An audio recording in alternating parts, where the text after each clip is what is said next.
Hello，大家好，今天我们来认识一款简单好用还免费的 AI 工具，它就是成篇。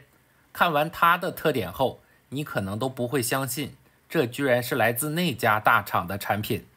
首先一进去就把它支持的所有功能都给你列出来了，属于集多家 AI 工具的本领于一身，如 AI 问答、文档总结、AI 搜索、长文生成、AI 绘画。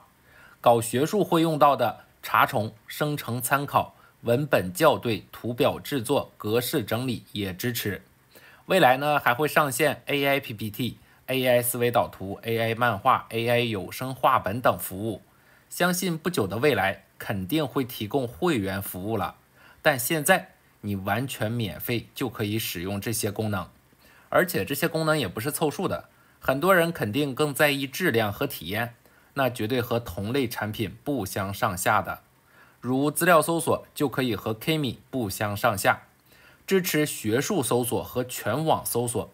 这个学术方面呢，既打通了自家的百度学术，还对接了全球100万个学术站点。